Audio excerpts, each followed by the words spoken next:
আরে বাবু, মাছের রাজা রুই না, মাছের রাজা কিন্তু ইলিশ। আমাদের বাঙালিদের কাছে তো মাছ, ইলিশ মাছ বলতে আমরা পাগল। তো এখানে চলে এসেছে কচু শাক আর ইলিশ মাছের মাথা দিয়ে ঘন্ট হবে বলে। এরকম কাটা কচু শাক কিন্তু আমাদের বাজারে পাওয়া যায়। তো এখানে মাকে বললাম চলো কটা আম পেড়ে নি, আমও পেড়ে ফেললাম। তো বিকালবেলা ভাবলাম একটু ঘুরু ঘুরু করতে যাবো আর মাছ ধরতে যাবো। হ্যাঁ হ্যাঁ, ঠিকই শুনেছো, আজকে ধরবো মাছ। চলো তোমাদের সঙ্গে শেয়ার করা যাক সেটা।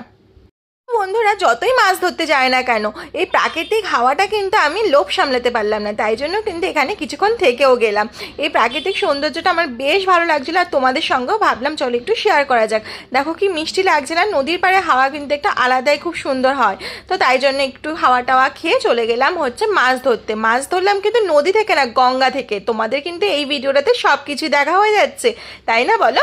তো চলো এবার আমি তোমাদেরকে গঙ্গা দেখাই। তো গঙ্গায় যেতে না যেতেই চলো একটা নতুন জিনিস দেখতে পেলাম। আমি তো দেখলাম, সঙ্গে তোমাদেরকেও দেখাচ্ছি, চলো। এই যে বললাম না যে নতুন জিনিস, হ্যাঁ তোমরা কিন্তু অনেকে দেখেছো আবার অনেকেই দেখোনি। সাধারণত হরিদ্বারে দেখা যায়, বাট আমাদের গঙ্গাতেও কেউ একজন প্রদীপ ভাসিয়েছিল।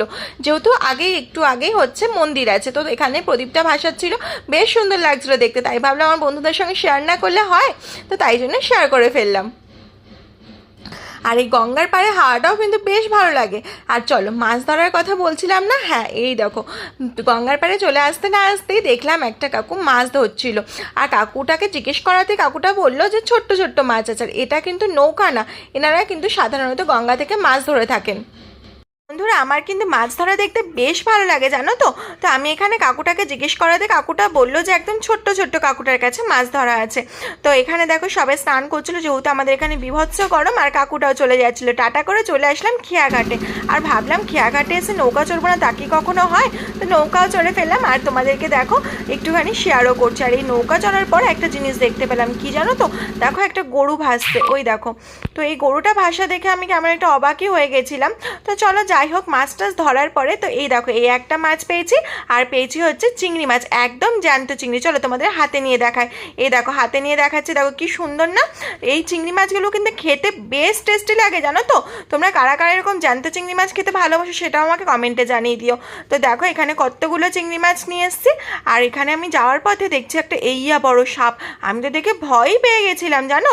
তো দেখো এখানে সাপটা চলে গেল, সাপটার মতন একে আমি ডিস্টার্ব করলাম না।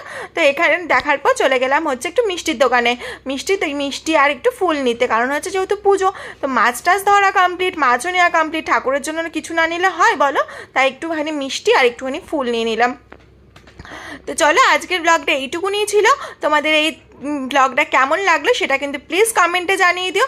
ভালো লাগলে একটা লাইক করে দিও, চ্যানেলটা কিন্তু সাবস্ক্রাইব করতে ভুলবে না।